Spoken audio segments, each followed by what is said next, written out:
Welcome to Mallet and Michelle on Dripping Springs, hosted by me, Michelle Lewis, and Steve Mallet. Well, hey there, Michelle. Hey there, Steve. How funny is it that our guest today is going to be Bill Bunch with Save Our Springs Alliance. Yep. He's the attorney, and I think he's the executive director as well. I don't know that for sure, but yeah, he works. I may do it pro bono. I don't think it's his full-time job for Save Our Springs, and that's the organization that sued the city of Dripping Springs to prevent that discharge permit into Onion Creek. Yeah, you know, I was doing a little bit of research. They have sued a lot of people.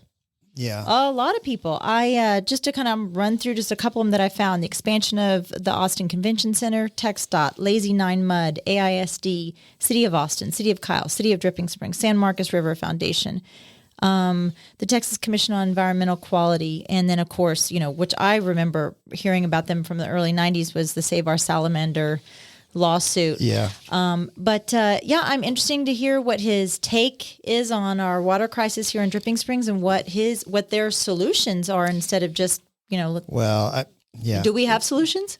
I don't know. What he may say is that it's not his job to come up with solutions, but we're going to get the different side of the story. We had a little bit from Aaron at the city talking about his side in managing the wastewater for the city of Dripping. So we're going to get the other side. Yeah, and we have some community questions as well. So it's not just you and I yucking it up. Yeah, it's going to be good. I got a couple quick things. The Stephenson High School building, which I've tried to tell you where this is before. It is over just north of Mercer, kind of west of the Masonic Lodge, back behind what used to be the post office. See, you said Masonic Lodge, so that's probably why, because I am not east, west, north, south. That's just too hard. You need to turn at the big tree next to the gas station. Yeah, that's Vintage Michelle. Soul right there. Yeah. Yeah, it is. It's right behind Vintage Soul. Okay. Yeah. So that building used to actually be the high school here in Dripping Springs. I don't know to what year, but I think it was more like the 40s and 50s. Mm-hmm. And the buildings, the county you used to go in there and pay your vehicle taxes.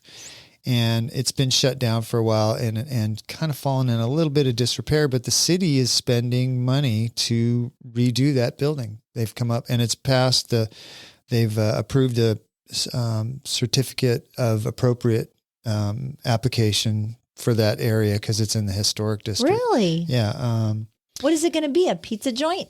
No, it's going to be like a public hall for people to come. There's a stage. Oh, that's nice. They're going to have an office building on one end, which will be an addition, but it's going to be built in the same sort of architecture. It will. You can tell it's new, but it will complement the old architecture. But I hope I live long enough to see Mercer revitalized. I think it's happening right now. It's happening already. Oh. Well, so since we are going to have our Save Our Springs on, I am by no means no expert on water. I just, a lot of times I turn it on. Yeah, by no means. I turn the tap on and it poof, there's water unless, when was it? Was it Snowmageddon when we... Did you run out of water? I think you maybe had to turn it off because you guys blew out a wall with one of your busted pipes. Oops. Yeah. I didn't do it. Yeah. I didn't do it. But what do you think is the healthiest water to drink, Steve? Well, if you go by what all the marketing people tell you, it would be bottled water. Vodka. No. Yeah, vodka. The water that is in vodka. So, and I learned that there are basically 3 types of healthy water to drink: mineral water, structured water, and pure spring water. But then I've never heard of structured water. So I was doing a little deep dive, but like some people say it's a scam and some people like talk about how what is structured water is a molecular arrangement of water molecules that exist when water is near. Oh, here's a good one. Hydrophilic. I think you said it right. Hydrophilic. Hydrophilic water-loving surfaces, much like ice, water molecules joined together in hexagonally structured single layer sheets. Whoa, over my head. Is this the marketing plan that the lady from Bud Light came up with before she destroyed that brand last week? I guess so. But, no, I just turn my water on and it comes on. And, rainwater, groundwater, surface water, it's what we're all trying to protect all of us on some way or another. But the kids make fun of me because I always say that I'm not going to drink sink water. Sink water? Yeah, I won't. I won't drink sink water, and I've become a little bougie on my water choices. And not just your water choices, Michelle. I know. I'm sorry. You gave me you something. You are bougie. Full stop. I'm like redneck bougie. I'm not like bougie. I'm just redneck. You're not like L.A. Beverly Hills bougie. I'm Dripping Springs You're bougie. Dripping I'm a little Springs dripping. bougie. But they did a little test to me, and they did a taste test, and they said, "Just no way you're going to be able to tell." And so they took the tap, the refrigerator water, and my favorite water, bottled water that I drink, and I was able to do it. I was able to tell the difference. I could tell the difference of all of them. I knew exactly which one it was. I think I could too. I can usually tell tap water. I notice there's a taste to it. Well, but bottled water is not all that it's cracked up to be. So they say that there's, environmental consequences because of the plastics or even just the water being in the plastic bottle, like that Voss water that has the glass. So, there's the whole thing about that. But I did go down the deep dive of the top 3 worst and the top 3 best bottled water. Bottled water. Bottled I was water. going to say top 3 Bottled worst. water. I think the water in Detroit is way up there, and maybe the worst in the country. Did you not drink out of a hose when you were a kid? I did, yeah. Like the same hose that was used to fill up the dog bowl and the water trough, and good old hose water, or drink swimming pool water, or whatever. You'd be arrested if you were a parent letting your kids drink out of a hose right now. I would be arrested if I was raising my kids now because I used to lock them outside and say, "There's a hose." And there's a tree. Don't come until you got a drinking fountain and a shower. Go knock yourself out. So the top 3 worst Nestle bottled water, or actually it's called Pure Life, is the worst. It was based on impurities. It was ranked. Let me put my little cheaters on, my glasses on. It was ranked the worst because it comes directly from the local municipalities that it's bottled in. So they basically turn the tap water in a bottle. And in a 2018 study, they studied 259 bottled waters. They were tested, and 93% of them contained synthetic polymer particles. But the Nestle one was the worst, and it had 10,000 microplastic particles per liter. So wow. I don't know exactly what that means, but it sounds like a lot. It sounds yucky. Okay, number 2 worst. Poland spring water. I've seen it in Valero or something like that, but it's also owned by Nestle. So they just slapped in there. The third one, I was surprised about this, Dasani water. It's owned by Coca-Cola. You're kidding. Yeah, that was the third one. People have complained also that when they open it, they'll hear a fizz when they open it. Shh. Yeah. So there were other Which things. Which is usually an indication that something's not right. Like if you open up a can and it goes psh, that's like, oop, that's probably not good. Yeah. Yeah. So, so now I'm going to go the other way, the top 3, and I'll start with number 3. The top best. The top best. The top healthiest waters. Number 3 was Icelandic glacial. $12 a bottle. Yes, that's your it's local filtered. H-E-B. Ready? Okay, I'm going to do my. Yes, please. Filtered through 5,000 years of layered lava rock in Iceland. Ooh. Yeah. So there. Number 2 probably wouldn't surprise you was Evian water. Yeah. Oh yeah. No, that doesn't surprise me. French Alps. Their biggest claim to fame is there's nothing added. Right. Yep. And number 1, because when I did this, I was so excited because this is the water that my kids make fun of me. The only bottled water when I have a choice that I will drink is, can you guess? Fiji water. Fiji water. Yeah, Really? Fiji water. That's supposed to be pure. Yeah, it's supposed to be pure. It was all the tests that came back. Is it in glass bottle? No, it's not, which is actually, and so Voss, it comes in a plastic bottle. Voss actually was like somewhere in the middle, which was kind of funny. But that's the thing I hear the most is plastic bottles. Like if you have a plastic bottle and you leave it in your car, the heat changes the plastic somehow and it leaches into the water and it causes all kinds of things. It's kind of like when I've moved everything from plastic to glass, like if I'm heating something up too, like even in the microwave. But this Fiji water is sourced from ancient artesian aquifer surrounded by dormant volcanoes. Wow. Yeah. That sounds so cool. So my bougie water next to good old iced tea, Lipton iced tea is what I drink all day. I normally drink brown water, but aside from my brown water, iced tea. Brown water is iced tea. That's not what brown water means. You might want to rethink that.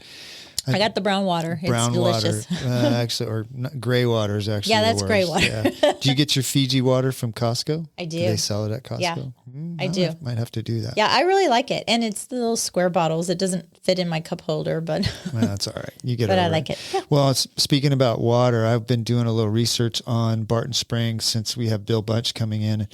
I believe, he'll correct me if I'm wrong, but I believe Save Our Springs was originally set up to preserve Barton Springs. Yes. The pool at Barton Springs. Yes. When a couple things that I read, the history of that area goes back about 10,000 years.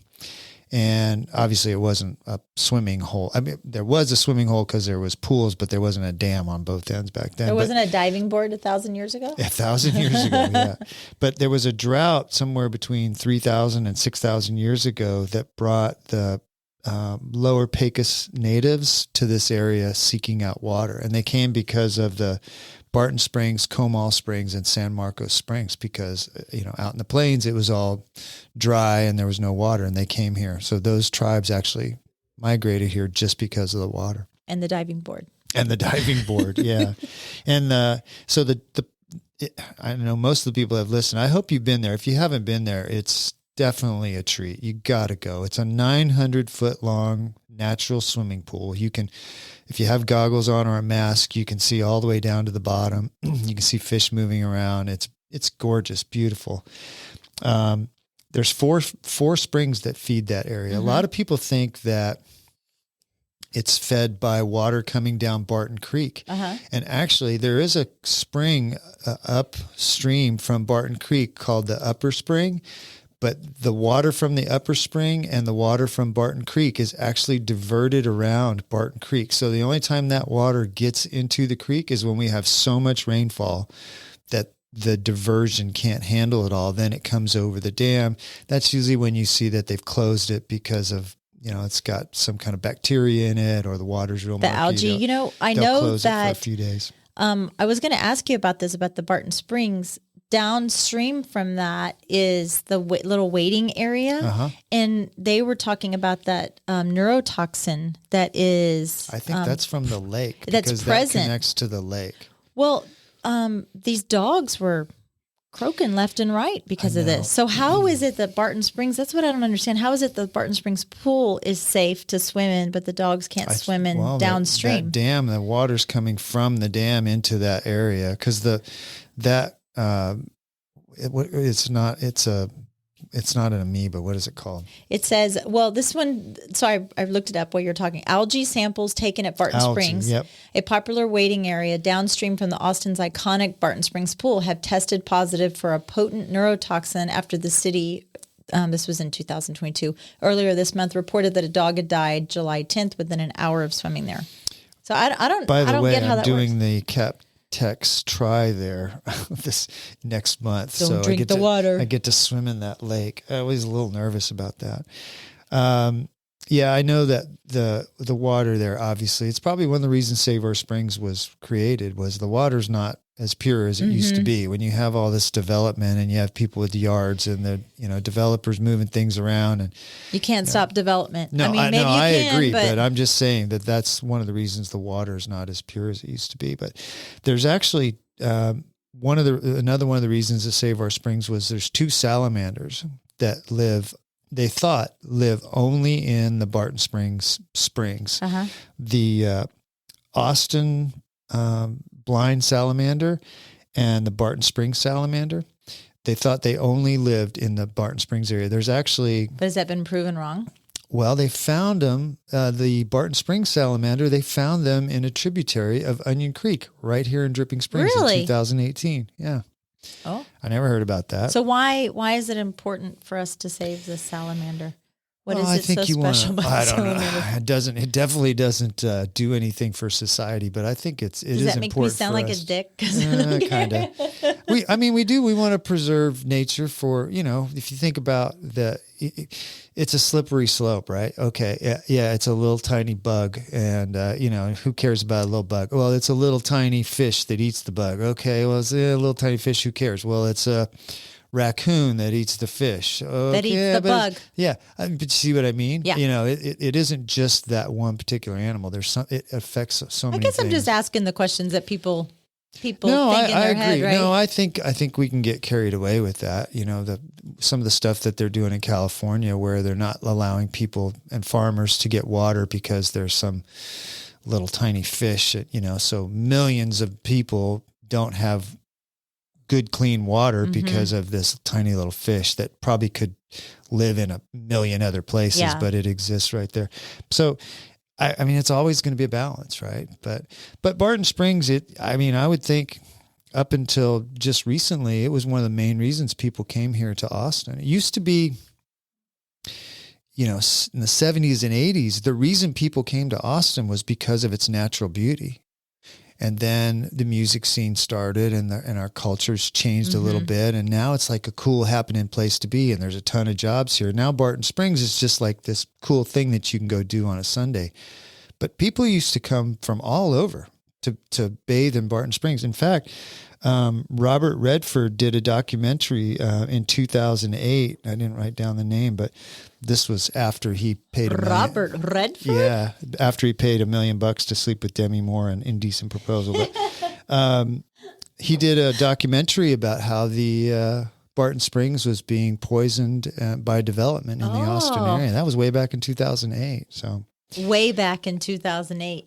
Well, there's a lot has happened in Austin since 2008. I think when I bring people here to Austin or people come visit us, and we drive over that Barton Creek and you see all the people on the paddle boards and the kayaks. And as a matter of fact, tonight I am taking the kids. I have Tate, the infamous Tate, in town. We're going to go bat watching. So we rented a boat, a little donut boat, and we're going to go that'd be fun. Down there and go watch the bat roll. Don't drink the water. I'm going to actually save some for you. Brown water. Please don't. I got to build up your tummy for your race. Yeah. The last time I drank water out of a stream was we were in Mount Hood. I remember I had paid for that for 2 weeks. Oh yeah, that was stupid. Yeah. A couple other things about Barton Creek, and then we'll take a break and get Bill in here. But in World War I, Zilker Park was actually an army base. Was it really? And the troops bathed in Barton Springs. That was where they went to go take a bath, was in Barton Springs during World War I. You know the only soap that doesn't float? What is that? We learned that. Doesn't float or that does float? Oh, sorry. Is it Ivory? Sorry. Yeah, Ivory. Didn't we learn that yesterday? Yeah, that's right. That's right. And in the I've had a hard time getting the date exactly right. Sometime between the 40s, 50s, and 60s, you could go down to Barton Springs regularly and see topless sunbathers and swimmers. I don't know if I want to do that. No, yeah, because they're never Marilyn Monroe. They're always Jabba the Hutt when they do that. But, all right, we're back. We had to pause actually for a second. We both lost our, what, after that. You're immediately canceled. Immediately. I'm sorry. Somebody's definitely offended by that. My Jabba the Hutt. You know comment. What? I live my life to offend people. That's true. You do. Well, anyway, there's a little short history of Barton Springs. That was very interesting. I did not know that. It is interesting to think that all these things have happened, even before we were born, that seemed so impactful at the time and now just seem like distant memories, isn't it? You think the things that are happening today are so important, but 100 years from now, people are going to be like, yeah, there was this president who got arrested, and then this guy who couldn't remember his name was none of that stuff. It'll just be irrelevant. Crazy podcast lady that says crazy podcast lady and Jabba the Hutt. All right, well let's take a little break and get Bill in here. I'm really excited. I think we're going to get to fill in some blanks that we have about this whole lawsuit, and so anyway, everybody sit tight. We'll be right back. This portion of the show is brought to you by the Mallet Integrity Team of real estate professionals. They are based in Dripping Springs and bring you over 45 years of combined experience helping people reach their hill country real estate dreams. When you want the best in town, call them at 512-829-2062 or look them up at malletintegrityteam.com. And now, here's Steve and Michelle. Welcome back. Bill Bunch, Executive Director and Senior Attorney with SOS Save Our Springs. Welcome, Bill. Thank you for having me. Yeah, welcome to the show. Glad to be here. You've been involved with this Save Our Springs since the very beginning. Yes, I have indeed. Yeah. In the early 90s. Yeah. Tell us about, the background and how this got started and your involvement. Yeah, dumb it down. From the early days. Well, it's a long history, over 30 years now. But I guess the short version is that a giant oil and gas and mining company named Freeport-McMoRan bought a bunch of land on Barton Creek in the 80s, bust, when savings and loan bust, and came to City Hall, put several tracks together. The core of it was the Barton Creek Country Club, which was the busted development that former Governor John Connolly and Lieutenant Governor Ben Barnes and Connolly were a big real estate operator. They had gone under with the bust. And Freeport put this big development together, 5,000 acres on the banks of Barton Creek along the north side of what's now the Southwest Parkway. And they brought it to City Hall for approval. It was the biggest development anybody'd ever seen. So there's a huge uprising against it among the community, supported by the local media pretty aggressively. So hundreds and hundreds of people showed up. There was an all-night hearing at City Council. Going into it, of course, the developer lawyers had it sewed up. But ultimately, at like 5:30, 6 in the morning, they voted it down. Really? Yeah. It was quite the scene. This was 1990? This was June 7th, 1990. Yes. Wow. How did word get out? I guess just local news and newspaper. I mean, it's not like social media nowadays where things just kind of fly. Well, that's a great question, because how the bulk of it was KUT's DJs saying, "Hey, y'all need to know about this," and people listening. And then the Austin Chronicle, which was a very, very different paper back then from what it is today, put on the cover this sort of fake ransom note that said, "If you don't read this, we will poison Barton Springs." Oh, geez. And it was a big picture of the springs with a beach ball floating with the skull and crossbones on it. And then the journalism told the story of who Freeport was, which is the largest discharger of toxic pollutants into the waters of the United States, human rights abuser overseas. They'd come to town and they wanted to do this huge thing. And the guy spearheading that, was that Bob Moffett? Jim Bob Moffett. Yeah. He was the CEO of Freeport-McMoRan, former, football guy at UT. Big buddies with Coach Royal. So I heard that he was pretty vocal and cocky at that meeting, and I guess they had to flee in the middle of the night because the crowd got a little bit rowdy. Is that? Oh yeah. Is there any truth to that? Yeah. Well, people were just roaring with laughter when Mr. Moffett said that, told us that he majored in geology. He made the best grades at UT on the football team, and that because of his studies, he knew more about Barton Springs than anybody in the room. That's kind of like when I'm saying I tell Steve I read some research and I watched a 30-second TikTok. That's very similar to mine. Yeah. Yeah. So what came out of that hearing, though, the substance of it was that the current rules on the books would not protect Barton Creek and Barton Springs from that scale of development, and that we really needed to strengthen our watershed protection ordinances. And so there was an effort to do that through the council channels, but they lost, the developers got more influence as it spun out over the next 9 months or so, and it became pretty obvious that the council was going to, flake out. So, in Texas, we don't have statewide initiative and referendum, but our cities, our home rule cities, have in their charters, most of them, local initiative and referendum. So we wrote our own ordinance. We petitioned it onto the ballot. And then in August of 1992, it was approved almost 2-1, with the Chamber of Commerce and folks spending a fortune to fight it, saying, if this passes, no company will ever move to Austin.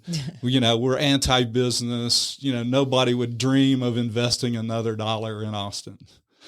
That was their message. And our message was the opposite. It's like, no, what makes our economy vital is protecting the beautiful water, the beautiful land that we have, the unique wildlife that's here and nowhere else in the world, and that's our most important economic asset. And so we won overwhelmingly. They got beat, to a bloody pulp.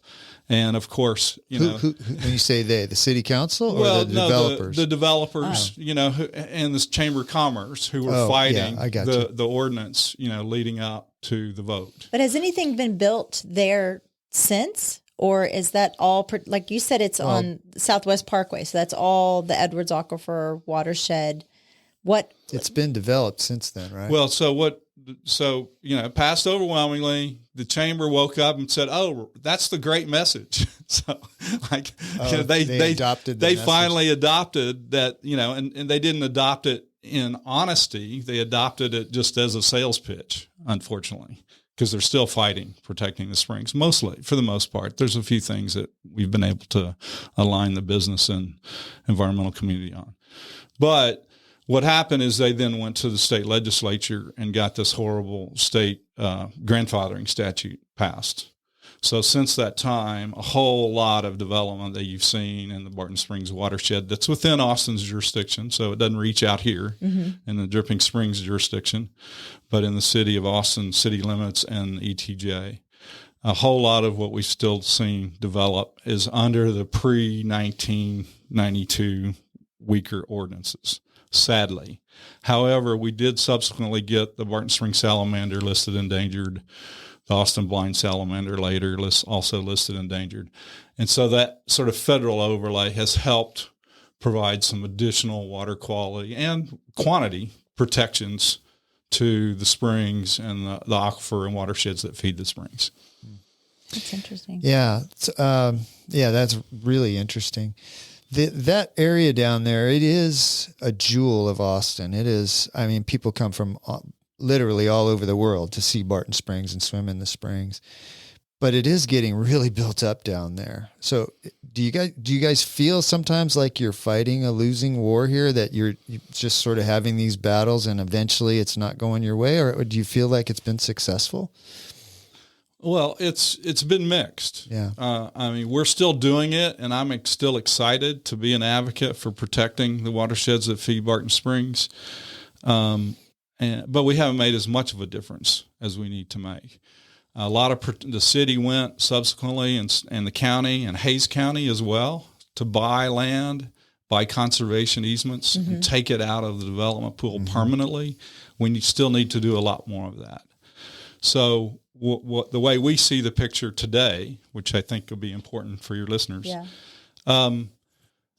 roughly half of the watershed is either protected or developed.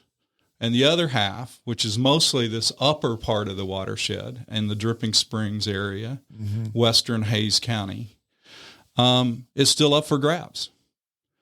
We can either protect it or develop it, and obviously there'll probably be some mix.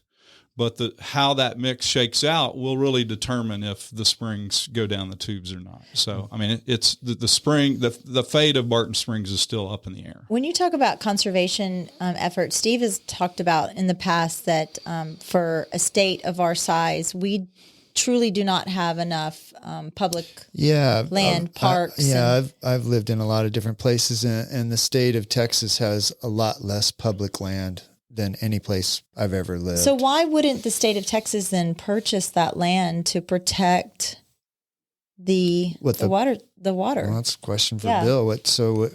Well, that's a timely question, because there is a bill at the legislature right now to take $2 billion of the huge surplus that we have and create a trust fund for buying parkland and watershed protection lands. And creating an entity that would involve like General Land Office, Parks and Wildlife, coalition of agencies would come together to manage and hand out that money, partnering with cities, attracting federal matching funds, private matching funds as well. So we desperately need it. What you just said is absolutely true. this huge tech wave that is just, inundating Austin and Central Texas, especially with Tesla, the new Tesla boom, which is making the previous booms, pale in comparison. Yeah. They're bringing these people from California where they have massive public lands, national parks, national forests, state parks, state forests, BLM lands, where you can go play and connect with nature. We have none of that. And we actually just put together a map that shows that in spades. And a lot of the people coming here have no idea that once they get here, the handful of relatively small state parks we have are just overrun. I'm actually quite surprised, as proud of a state as we are, that we don't have. I think that's private property rights, right? We've always been a big private property rights state where you can buy your rents and you could do what you want with it, kind of thing. And we've had huge landowners here in Texas since the very beginning. So SOS, I want to kind of go back to that. What's the main mission? If you had just a couple sentences, what's the main mission for SOS Alliance? Well, our mission is to protect the land, water, and wildlife of Central Texas, as well as our cultural heritage. Okay. And we focus about half of our work is really focused on the Edwards Aquifer watershed. Okay. So we're in the Barton Springs part of the Edwards watershed, but we are working more generally on especially the water resources of Central Texas. Yeah. And the main ways that you do that are what are the most common ways that you guys work towards that goal? Well, we're the only group that has a full-time staff of lawyers. So we're doing the legal advocacy. That's an action of last resort. I mean, we always want to try to win, in the court of public opinion, with community advocacy. Or settle things by negotiation versus litigation. Yeah, exactly. But, sometimes you have to fight it out. But we have an education program that's under our Barton Springs University banner. We do quite a bit of policy research and advocacy. We contract with experts of a number of varieties and put out reports that support the larger overall mission is to push development in all of Central Texas towards the I-35 corridor. So just east and downstream of the Edwards Aquifer recharge zone, and to preserve the western side of Hays County, Travis County, Comal County, and keep it as rural and minimally developed as possible. Why is that? Are we not worried about the lands to the east? What's the reason? I know it's much prettier here, but are we not worried about the downstream parts of that? We want our rivers that flow northwest to southeast towards the Gulf. We want them clean all the way to the Gulf. Yeah. But east of the escarpment, so you have Texas State University sitting on the escarpment in San Marcos. East of there is the coastal prairie, Blackland Prairie. Its native biodiversity has largely been lost from the plow, decades, 150 years of plowing, something like that. It has soils that and geology where rainfall that infiltrates, pollution that runs off, soaks into the ground and gets filtered by the soils and the clays and geology. Whereas in Edwards watershed, Edwards is more vulnerable to pollution than any other aquifer in the state of Texas. And it's because the water is flowing through these open channels in the limestone rock very quickly. And so there's almost no natural filtration. And because we have this incredibly unique, cave-forming karstic limestone, we have this unbelievable biodiversity. I mean, we're globally recognized as a biodiversity hotspot and one of the most biologically diverse underground ecosystems in the world. And so it's a combination of protecting that biodiversity and protecting the water supplies. I mean, the Edwards is the water supply for 3 million people in Central Texas.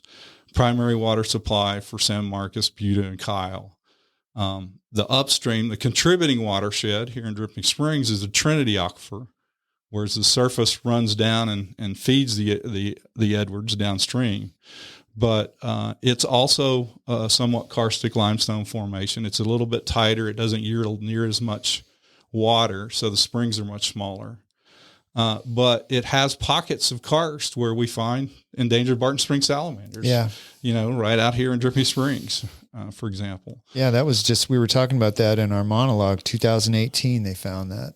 Up till then, they thought the Barton Springs was the only place that salamander existed, right?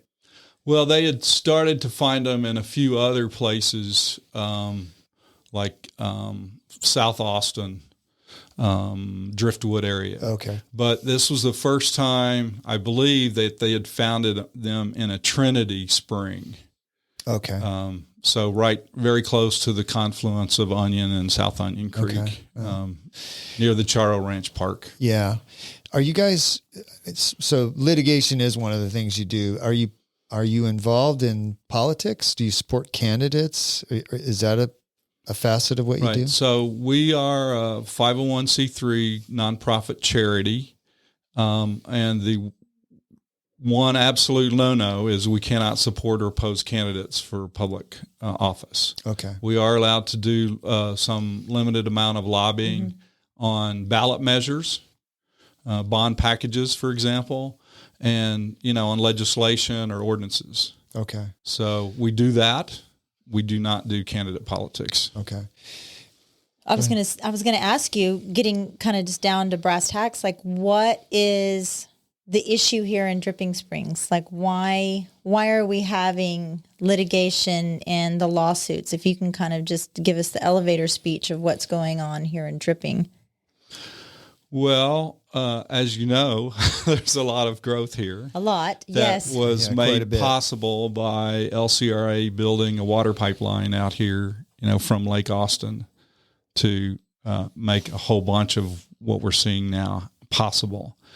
Roughly half of that water that's piped in, plus what's the groundwater that's pumped. So the water supply is a mix of that surface water that's imported and groundwater pumping in the Dripping Springs area. Roughly half of that turns into sewage. And then if Dripping Springs has their way, they would then be permitted to discharge it into Onion Creek, where it would flow back down Onion Creek into the Edwards Aquifer and into Barton Springs. Onion Creek's the largest source of recharge water for Barton Springs. So we're concerned about the wastewater. We're concerned about the additional pavement, the urban non-point source runoff pollution, and the excessive pumping, the pumping growth, the threats of drying up springs, drying up these small springs that are out here that also then feed the Barton Springs, and the wells. It's very limited water out here. So it's both a water quality issue and a water quantity issue. So the lawsuit's very specific, though. It's about the discharge permit, and we're not attorneys. So, No. But, Yes. But is that the only place that you could find a way to, because it sounds like you're more concerned, you're equally concerned about the growth and these other issues. Is that the only place that you guys thought you could make a difference? So that's where you filed the lawsuit? Well, that's where we saw the biggest threat to the water quality of Onion Creek and the springs downstream from that treated wastewater. And there's a permitting process, and it's subject to Federal Clean Water Act standards that prohibit degrading our high quality, pristine waters. The Act very specifically says you must maintain the chemical, physical, and biological integrity of those waters. And in our view, the discharge would not do any of those things. So we targeted that, but we've been very active in advocating against some of the roads that have been put into the county and the Dripping Springs City transportation plans, that those are completely unnecessary and really designed for sprawl development rather than facilitating transportation of people who live here, or even a reasonable projection. Have you driven around the roads in Dripping Springs? Yes, I have. It's sort of chicken or the egg, though, right? You're saying, hey, don't build the roads and the people won't come, but the people are here. That was one of the questions I was going to ask you is when this whole thing started with the city and you were talking about negotiation versus litigation, did you guys go meet with the city and say, hey, here's what our concerns are? And here's you a guys, solution. Was there a solution? There was a formal mediation process. Okay. And the Protect Our Water, which was a local grassroots group that sprung up in response to that discharge threat. Mostly folks in Howard Ranch, downstream of the proposed discharge. They participated, Save Barton Creek, and participated, and a couple other individual landowners, as I recall. They all did settle. Okay. And then we were the only ones that went forward and litigated. Okay. We won at the district court level. So the permit was granted by our state environmental agency. We won at the district court level. Dripping Springs won at the Court of Appeals just very recently, and we're evaluating whether we want to petition the Supreme Court for further review. We're still convinced that the Texas Supreme yes. Court. Okay. Yeah. Well, so I get a lot of what you're saying. The treated effluent. When we had Aaron Reed on from the city, he was talking about the quality of that water that comes out of the plant here in Dripping Springs is higher than what runs off of somebody's yard or their ranch where there's cattle and pesticides. Yeah. Is the water, you might say they're talking points. I get it, but I'm just giving you a chance to address that. So, I know what's put on my yard. There's fertilizers and my neighbor has a dog and, and when the water comes across our yards, it all goes down into the creek. So is that going to harm that environment more than what's just naturally running off into that creek? Yes, absolutely. Okay. So, to me, it's a misleading statement and it's false. Okay. But if you look at individual constituents, you're not going to have, your yard weed and feed, in the wastewater stream, right? So some chemicals would be nastier runoff. Right. But a lot of that is getting, absorbed and locked up with the plants and soils. Then it's only running off on occasion. We're talking about discharging up to 800,000 gallons a day, every single day of treated sewage. The volume is off the charts for the nutrients and some of the pollutants that remain, even if it is treated to a high quality level. And wasn't there an agreement? I don't know if it was an agreement with the Driftwood Golf Course. Do you know about that? The golf course, the Driftwood Golf Course? Because we're a little fuzzy on some of this stuff too, so you can fill in the blanks. But sure. That the city can have a contract with the golf course, and that golf course can take all of the effluent that the city creates to put on the golf course?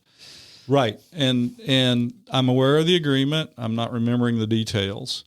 And we support wastewater irrigation. That's our whole goal. And that's the way Dripping Springs has been treating the wastewater in its plant and then irrigating the fields right around the plant. And that's our goal, to keep them doing that. Now, even those have to be operated and maintained correctly, and there's failures. So even though they're prohibited from actually discharging to the stream, a lot of times it operates as sort of indirect discharge. But that's the goal. The city contracted where they could deliver the water to the Driftwood Golf Course and they would irrigate it, and we would support that. They haven't built the pipes.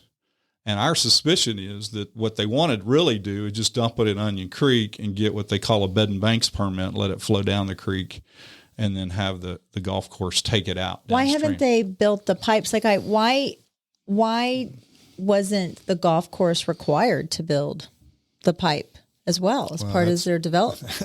Yeah, I was going to say, Bill holds up his hands. That's a question for the mayor and the council. Okay. That is interesting. Because growth is coming, right? We know it's coming, and so we can't necessarily. Yeah, that was sort of where. Well, growth is coming, Absolutely, and quite a bit of it. But the county planning is off the charts ridiculous. They are projecting a growth in western Hays County, so the Edwards Aquifer to the west, by 2045, this is their transportation projections, that we will get another additional 350,000 people. This is from 2015 to 2045, moving into western Hays County. The actual trend line would suggest that we would get only 43,000 more people. So they're projecting, and this is their base of their transportation planning, and this absurd network of highways and new highways and expanded highways are based on a growth projection of 300,000 people more than actual growth trends suggest. Can we have an interview process with these people that want to move in? Can we vet them? I know. Well, Can we vet them, please? yeah. So do you see a solution to this? I mean, I hate when there's two parties and there's got to be some common There's a problem, ground. there's a solution. Is it just that both sides just dig in and don't figure out a way to make this work? Well, I would love to see some reasonable transportation planning, and that does include some new roads and some expanded existing roads. Does that come in concert with TxDOT or just Hays County? Hays County Commissioners Court drive the primary train of what happens. They have to get the voters to approve bonds, though, and the last time they had a big transportation bond, people voted it down because they thought it made no sense. Our proposal is let's invest in the growth infrastructure to support the growth along I-35 corridor where it doesn't endanger the water supply for all of us. It doesn't endanger the endangered species that we all love. It doesn't endanger the beautiful hill country, rural heritage that drives, the wedding industry here and, the tourism industry here. This scheme that the county has mapped out in their transportation plan is sprawl everywhere. And to me, that ruins Hays County for everybody. Now, thankfully, the actual trends are doing this. I mean, the vast majority of the growth in Hays County has been along I-35. And we're saying accentuate that, invest those tax dollars in roads, water, and sewer there, buy more land and conservation easements, and preserve as much as we can of western Hays County.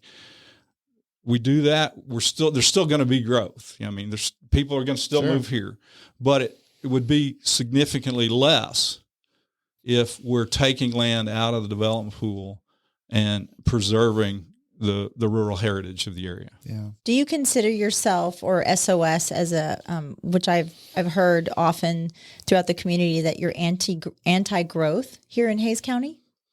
We're for managed growth.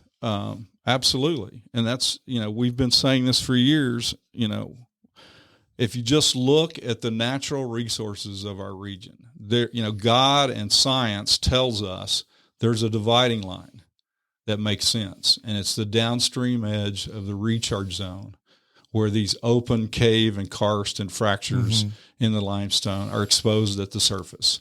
So pollution goes straight in. You go a tiny bit to the east and you can develop on the surface and not threaten that critical water supply Are there resource. organizations like yours on the east side that are doing the same thing that you're doing? If a developer says, I'm out of Hays County and I'm going over here to whatever, Seguin or whatever, are there groups over there doing the same thing? There, to my knowledge, there are not. We partner, not just specific there. We partner a lot and have for over 20 years now with the San Marcos River Foundation. They do fantastic work, and they're both protecting the upper watershed for San Marcos Springs, San Marcos River, the Blanco River, but they're also concerned about the river as it goes, to the east and downstream. Okay. I know the environmental movement has changed a bunch in the past 30 years, I think, because I think originally when SOS was started, I would say the majority of people that moved here to the Austin area were attracted to the natural beauty. Do you agree with that? Sure, absolutely. Now it's not a completely different thing. It's a different thing. People are here for the culture, for the music, for the jobs, the big paychecks. I'm with you. Yeah, I'm with you. But that's why they come, right? So, right. Is that impacting your job now to try and save this natural beauty? And how has that changed this environmental? The environmental movement. How's it changed in the past 30 years? Well, it's made it a lot harder because there's such an influx, and I'll take some blame for not keeping up with our communications and reaching the new people. Because a whole lot of people are absolutely clueless, about Barton Springs, why it's important, why it's vulnerable to pollution, overpumping, and the things we need to do to protect them. So we want to do better. Part of it is an artifact of just that local news journalism has just been decimated over the last 20 years. So there's less actual news coverage that are reaching people on a daily basis about local affairs. I wanted to ask you kind of a little... and your podcast is helping address that. Yeah. Thank you. We try. It's fantastic that you're doing hold this. Your thought, it really is. I saw a picture of you at Barton Springs in 1994, and you were walking around with a clipboard and a little plastic jug, and you were having conversations with people that were sitting on the grass about, Yeah. That to me is really cool. It shows you've been there since the beginning. You're not just, Johnny come lately, the guy that got hired. And so, you're talking about the messaging. Do you need to go back to that? Well, exactly right. Because it says in your bio that we sent to you, it said that despite what people have tried to paint you as, you're not a Californian, you are a native Texan. And the three most important things to you, right, is the holy trinity of Austin, your water, live music, and Tex-Mex. That's right. Yeah. So you're protecting That's from what Turk you Pipkin, by the way. You're protecting what you love. But you're a native Texan. Yes. Right? Yeah. I was born in San Antonio. I was mostly raised in Arlington, Dallas-Fort Worth. How did you get into this business of was it accidental that you fell into SOS and you were a practicing attorney prior, right? You were probably in your 30s, give or take? Yeah. Late 20s. Yeah. Yeah. Early 30s. I grew up a competitive swimmer, so I've always been a water guy. And then I got active in Boy Scouts and turned on to conservation and the whole idea that we need to protect this beautiful planet that, we've borrowed from our children and inherited from, the natives that were here. And somehow it just stuck with me. So I did environmental biology undergrad. And when I was in law school, I thought I would be doing conservation advocacy. I loved Austin because of the live music and the water and the Tex-Mex. Yeah. And that's where the state agencies are that, do a lot of the regulation of the environment. So I landed there and I've stayed there. It's my home. And you mentioned Johnny come latelys, yes, there are a lot of those. But what we really need is both old timers and newcomers to declare that this is my home. And I'm going to think about and act as if it's going to be my home forever. And my children's home. And my children's home, my grandchildren. And maybe I'll end up taking a better paying job, in Washington, Seattle, or, Silicon Valley or something. But even if I do, while I'm here, I'm going to be a real citizen. I'm going to be civically engaged. I'm going to get informed. And I'm going to, be a voice. Whether that's, pave it and I don't care, or it's let's save it, or some compromise in the middle. But, civic engagement that's informed is, really seriously suffering. On the local level, for sure. Well, I would argue that, I do not understand why these same people keep getting reelected to city council over and over. I'm not advocating for or against any one person, but we need some fresh blood on the city council because I think overwhelmingly Dripping Springs don't want their sewage in the creek. They want to hold the council accountable who's saying we have to have a discharge permit, but we're never going to use it. You know, they've said over and over, we never intend to discharge even a drop of sewage in the creek, but we have to have the permit as a backup. Well, people need to hold them accountable for that. Well, my argument is I've lived in Dripping Springs almost 20 years, but I'm in the ETJ, so I cannot vote in Dripping Springs. That's another huge problem. It is, regulation or deregulation without representation. And it's a horrible situation. You're absolutely right. So if the city of Dripping Springs came to you guys and said, we're going to build that pipe and pump this effluent over to the golf course, would you guys stand in the way of that? No, we wouldn't. We want to make sure that they irrigate carefully there. And people should understand as well that, in the hot summer months, that wastewater is not near enough for the golf course. So the golf course is still going to be hitting hard on limited groundwater supplies. Yeah, we were talking about that though. Now they're all groundwater, aren't they? We were reading an article. I can't remember. It's hundreds of thousands of gallons of potable water. Well, they're getting some of the piped in water from Lake Austin through the West Travis County PUA. I don't know the exact mix, but effluent that is being currently spread on the ground over there on the 40 acres that the city owns. Right. If it could be sent over to the golf course benefits, the city benefits.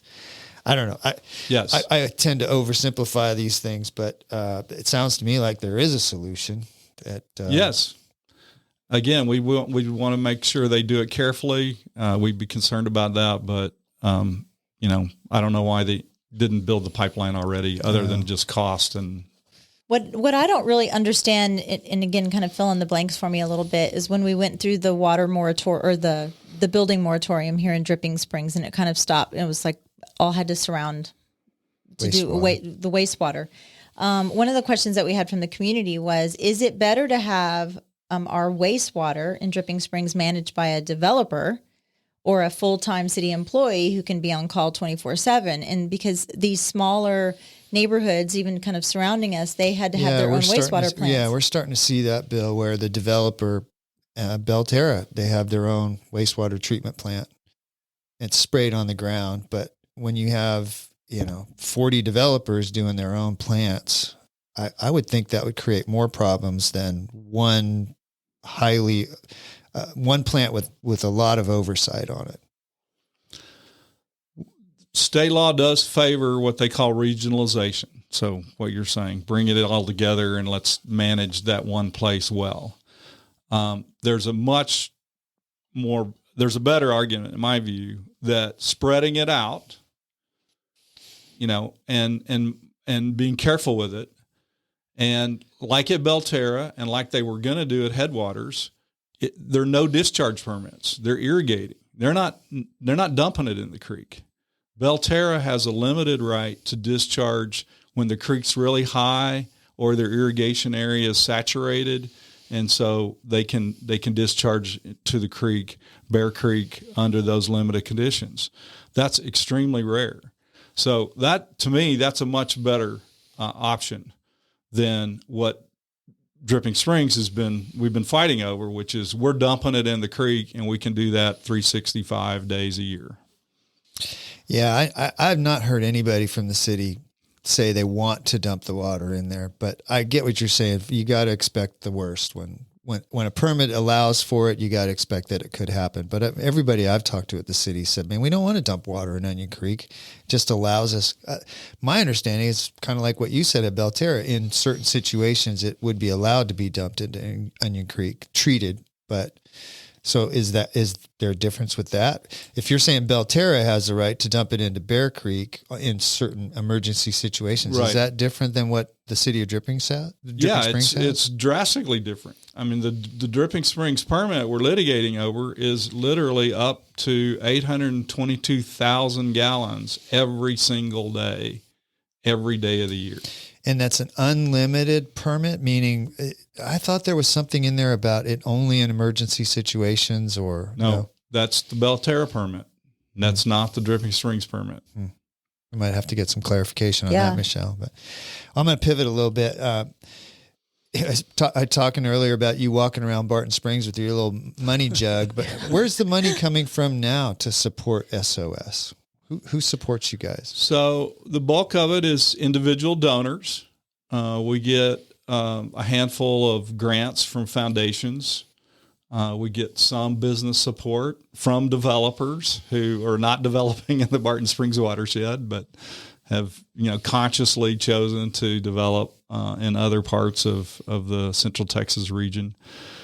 We do a little bit of limited, fee-for-service work for other environmental groups that need a lawyer, because that's our expertise. So it's a mix. Like of a smaller, like a smaller group gets together and wants to fight something, and you guys look at it and right. look at the merits and say, this is something we could help you fight. Yeah. We've represented, San Marcos River Foundation, Texas River Protection Association on a number of these wastewater discharge permits. Most of them, east of 35, eastern Hays County, Caldwell County, southeast Travis County. Okay. Do you ever have developers that come directly to you unannounced and want to consult and say, hey, we want to be responsible developers in this area and help us on this? Or are they really kind of exposing themselves? I mean, is there such a thing as? No, it does happen, especially if they know they're going to see us anyway, through the public process. The public process is litigation, or are you talking about? No, I mean, like getting permits for, zoning changes or subdivision or site plan approvals, then they need variances or something like that. So yeah, we embrace that. And do you have a success story in that sense where you can kind of think of off the top of your head? Let me think about that. I know there's quite a few actually. Where you guys kind of worked in concert with each other and said, okay, we want to develop this area. The need is coming. The people are coming. Let's work together, and let's come up with a solution together. Let's see. I stumped you a little bit. Look at that. I'm so sorry. You did. I would think a lot. We've done that helping outside the Barton Springs watershed. Within the Barton Springs watershed, we've reached settlements. Like our first battle with Dripping Springs was over their wastewater irrigation permit years ago, and we ended up settling that one. Your most famous battle, from what I remember, was the Circle C development, right? The golf course and all of that. Did you guys litigate that? There was a form of litigation, yes, when our current mayor and then Mayor Watson was trying to sort of settle the disputes over whether they had to comply with the SOS ordinance or not. Okay. There have been other great success stories where we fought something and eventually settled when they decided to throw in the towel and sell their land to the city of Austin for permanent protection. Yeah. There's been a couple of those. I don't think the developers can say that's right. a success story. Well, the city paid them real money. Yeah. In a perfect world, what would you hope that responsible developers would do? Well, out here, we want to see lower density. That's the main thing. Super water efficient, reusing their water on site as much as possible. And, limiting their footprint to, 10-15% impervious cover. And as a citizen of Hays County and Dripping Springs, what should we do? How should I educate myself in what's going on? Because I live here now, right? So now what? We have a number of resources posted on our website. In our library, I brought a set of slides we gave to the Hays County Commissioner's Court. This is a few years old, and we're updating this. We're actually putting together a presentation to take to civic groups. So if anybody has a group, a neighborhood association or a Lions Club or something, and they want to hear that and see it, we'd be glad to bring that to them. But yeah, on our website, if you go in our library, there's the slides we gave to the Hays County Commissioner's Court back in 2020 about the transportation plan.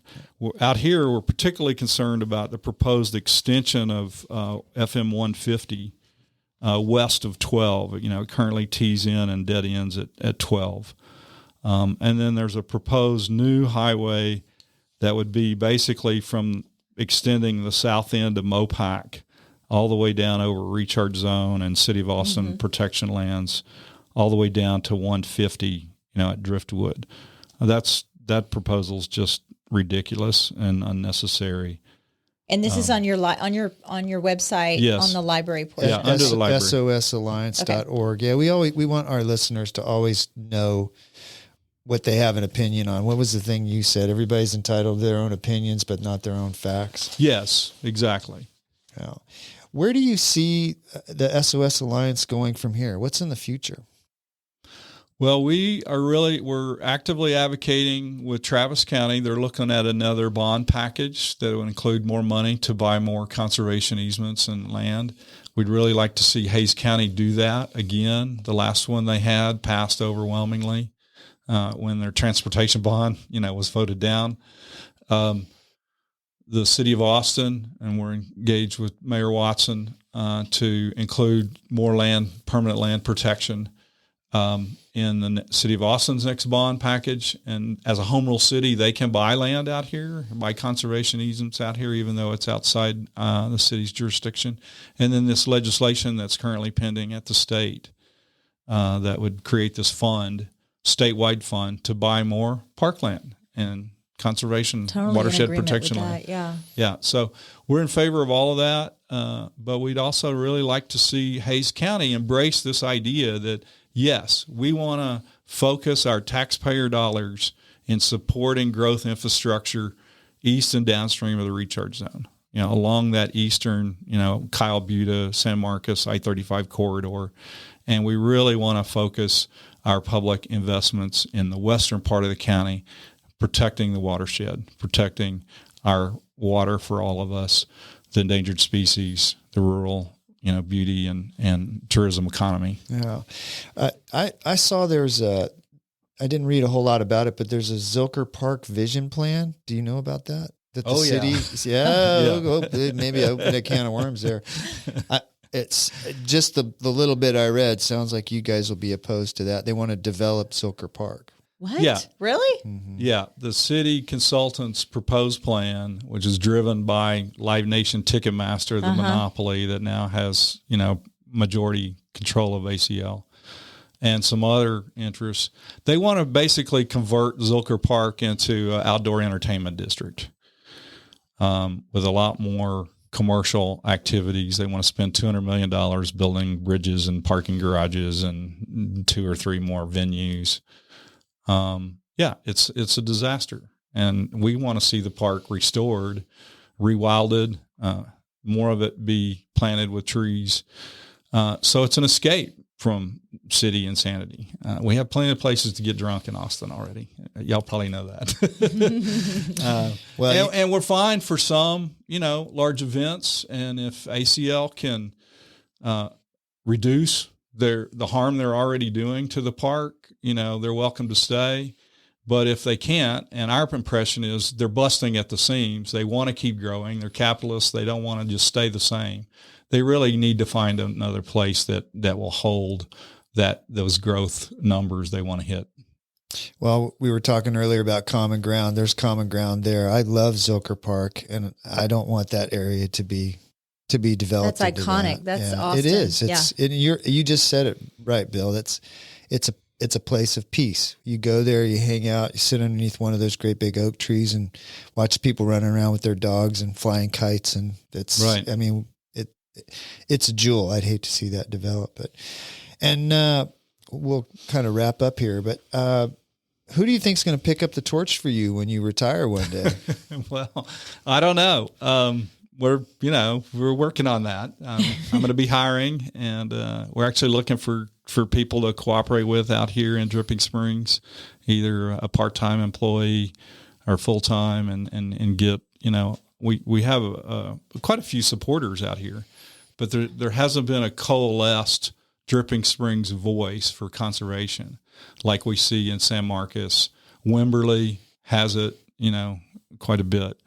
And so I don't know if those people would be my successors. Yeah. But I don't see you stepping out of the game ever completely, though. It seems like this is your passion. This what helps you get up in the morning and you keep going. You seem very passionate about this on a personal level, not just a professional level. I am, but there's other things I'd like to do as well. Yeah. So we'll see. More swimming. I have a couple of young lawyers that, are excited about working for us now, and we're going to be hiring a environmental educator scientist here pretty quick.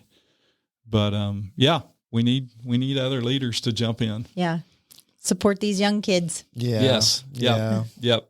Well, it's going to be interesting to see where this all goes in the future. I know that one way or another, this thing with the city of Dripping is going to get resolved. If air quotes resolved, I don't know what Right. it looks like, but somehow there's going to be an ending to this. It's going to be interesting to see what that looks like. Yeah, I absolutely appreciate you driving here, coming to Dripping Springs, and I guess you didn't really know if you were walking to the Lion's Den or not. And, we're here to just kind of educate our... And even if it was the Lion's Den, I think you're pretty well prepared for that. Yeah, that's true. Yeah. That's well, true. and what we see is, newcomers and old timers alike, they have mixed feelings. They welcome the economic opportunity that comes with growth, but people are worried about losing, what makes it special to live here. Yeah. I think that's across the board. Yeah. And yes, so we need to work together and preserve as much as we can. And that means there's still going to be significant growth. But, is that Dripping Springs doubling over the next 30 years or tripling or only growing, 40% more? It's a huge range. And we can, with our decisions, manage that growth. Through negotiation, not litigation. That's right. That's right.